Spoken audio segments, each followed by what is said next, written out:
Greetings to all. Myself, Dr. Linta Arora, Assistant Professor, Department of Botany, Government PG College Bara, Rajasthan. Today we are going to study about wheat plant. बच्चों, गेहूँ पादप का पिछला video मैंने अभी आपको डाला था, उसमें हमने गेहूँ के पादप के classification, history, origin and distribution, wheat growing regions in world and India, इसके बारे में स्टडी करी थी। बॉटनी के करेक्टर ऑफ वीट के बारे में स्टडी करी थी और इसके climate and soil required for wheat, ये इसके बारे में हमने स्टडी करी थी। आज हम इसी कड़ी में आगे हम वीट के बारे में, गेहूं के कल्टीवेशन ऑफ वीट की स्टडी करेंगे। गेहूं की खेती किस प्रकार की जाती है, कल्टीवेशन ऑफ वीट। रबी के फसल के रूप में गेहूं की खेती की जाती है। पिछले वीडियो में मैंने आपको बताया था खेत की जुताई। अच्छी पैदावार के लिए खेत की 4-5 बार जुताई की जाती है। तत्पश्चात प्लैंकर द्वारा खेत को समतल कर बुआई के लिए तैयार किया जाता है। सोइंग के लिए खेत को तैयार कर लिया जाता है। सेकंड पॉइंट है बुआई। खेत की जुताई के पश्चात अक्टूबर-नवंबर के मध्य बुआई की जाती है। ये भी मैंने आपको पिछले वीडियो में बताया। बुआई से पहले खेत की सिंचाई की जाती है। बीजों को बोने से पहले उनको कवकनाशी से उपचारित करना ज़रूरी होता है, ताकि जब इसकी ग्रोथ आए तो इसके अंदर कवक का विकास ना हो। अब इन बीजों को छिड़काव विधि या सीड ड्रिलिंग विधि द्वारा पंक्तियों में डाला जाता है। मृदा के अनुसार गेहूं बोने की गहराई को निर्धारित किया जाता है। बुआई के बाद सिंचित भूमि को पुनः समतल कर लिया जाता है।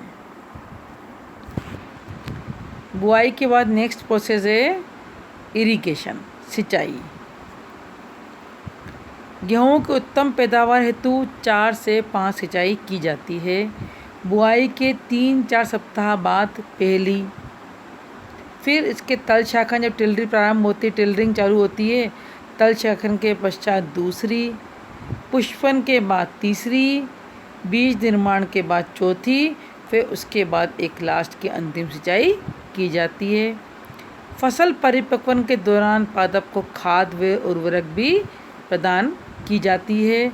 सामान्य रूप से नाइट्रोजन खाद, फास्फोरस व पोटाश डाली जाती है। फसल की अच्छी वृद्धि हेतु खरपतवार वीडिसाइड्स का छिड़काव भी किया जाता है। खरपतवार पर वीड्स जितने भी होते हैं उनका नियंत्रण रखना जरूरी होता है, इसलिए खरपतवार नाशी वीडिसाइड्स का उपयोग किया जाता है। सिंचाई के बाद नेक्स्ट स्टेप है कटाई, harvesting. Harvesting done when the grain become hard and straw become dry. In India, harvesting is done by the sickle. In NW part, combined machines are also used. फसल परिपक्व होने का प्रमुख लक्षण है तना व पत्तियों का पीला पड़ना। तो दाने भी इसके इस स्थिति में दाने इसके पक जाते हैं, हार्ड हो जाते हैं। परिपक्व पादपों को तने के आधार से मानव द्वारा अथवा मशीनों द्वारा काटा जाता है। कटाई के बाद नेक्स्ट स्टेप है इसका थ्रेशिंग का। Threshing done by trampling of the plant by bullocks on a thresher floor.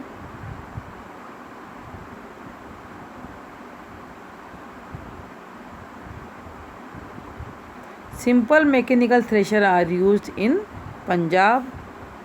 वर्तमान में थ्रेशिंग का कार्य मशीनों के माध्यम से किया जाता है। इस प्रक्रिया में बालियों से दाने अलग किए जाते हैं। इस प्रक्रिया में दाने बाली से अलग होते हैं तथा सूखा तना जो छोटे टुकड़ों में अलग अलग टूट जाता है। अब इस सूखा टुकड़ा होते हैं, इन्हें हम भूसा कहते हैं। अब इस भूसे को पृथक करने हेतु बरसा कर विनोइंग प्रोसेस को अपनाया जाता है। विकसित देशों में सारा कार्य मशीनों द्वारा किया जाता है। Winnowing of grain is done with the help of winnowing basket. उसको भूसे को अलग करने के लिए बरसा कर विनोइंग प्रोसेस द्वारा इसको अलग किया जाता है, जो कि विदेशों में मशीनों के द्वारा होता है। विनोइंग हो गई। नेक्स्ट स्टेप आ गया इसका स्टोरेज, संग्रहण। थ्रेशिंग क्रिया से पृथक किए गए दानों को सीमेंट कंक्रीट से बनी टंकियों में इकट्ठा कर उन पर कीटनाशी व कवकनाशी का छिड़काव कर संग्रहित कर लिया जाता है। The grains having less than 10% moisture can be stored well, thus they should be thoroughly dried। संग्रहण हो गया। इसके बाद इसका करते हैं मिलिंग।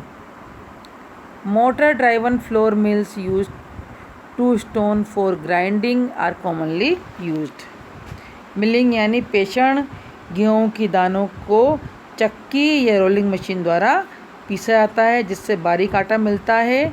इस प्रक्रिया को मिलिंग या पेषण कहते हैं। तो कल्टीवेशन ऑफ व्हीट में कितने प्रोसेस हैं? 7 प्रोसेस काम आते हैं। सबसे पहले खेत की जुताई, उसके बाद बुआई, सोइंग, इसके बाद थर्ड स्टेप आता है सिंचाई, इरिगेशन, फोर्थ स्टेप आता है इसका हार्वेस्टिंग यानी कटाई, फिफ्थ स्टेप आता है इसका थ्रेशिंग, सिक्स्थ स्टेप आता है इसका स्टोरेज, सेवन्थ स्टेज आता है इसका मिलिंग यानी कि पेषण। अब improve varieties of wheat. Doctor BP Lal द्वारा सर्वोत्तम गेहूं की उन्नत किस्में भारत में विकसित की गई। Doctor MS. स्वामीनाथन द्वारा म्यूटेशन बीटिंग द्वारा बोनी किस्म शरबती सोनारा विकसित की गई।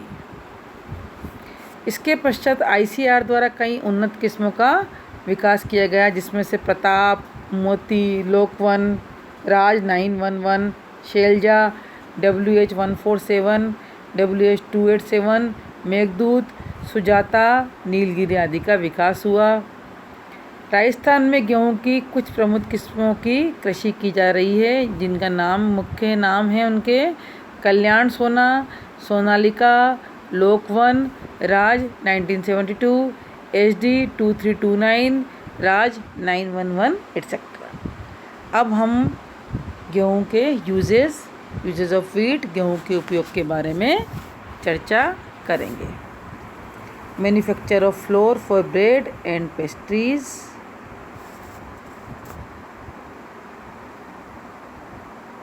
Whole meal atta and flour are used for chapatis, bread and bread preparation. More refined flour or maida is used for bakery product, biscuits and pastries. Wheat flakes is common cereal food. गेहूं के आटे में पाए जाने वाले प्रोटीन ग्लूटेनिन तथा ग्लेडिन इसे चपाती, bread आदि निर्माण में प्रयुक्त किए जाते हैं। नूडल्स, पेस्ट्री, सेवई, बिस्किट आदि निर्माण में भी गेहूं के आटे का प्रयोग किया जाता है। दलिया व सूजी भोजन के रूप में हल्की, पौष्टिक व सुपाच्य होती हैं। In preparation of alcoholic beverages, alcoholic पेय, बियर आदि के निर्माण में भी गेहूं का प्रयोग किया जाता है।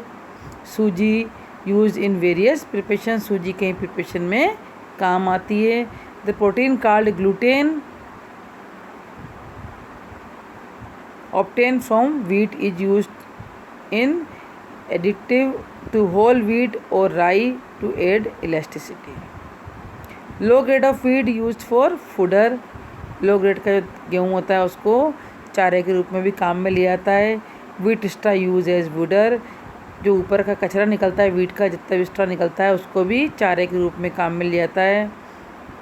Wheat straw is good for packaging, wheat straw packaging के लिए उपयुक्त है। Wheat straw is useful in mushroom cultivation, wheat straw mushroom cultivation के लिए भी उपयोग में आता है। Wheat straw is use in sizing for textile fibres, the extract of leaves of the wheat sprout is a good tonic for cardiac and diabetic patient.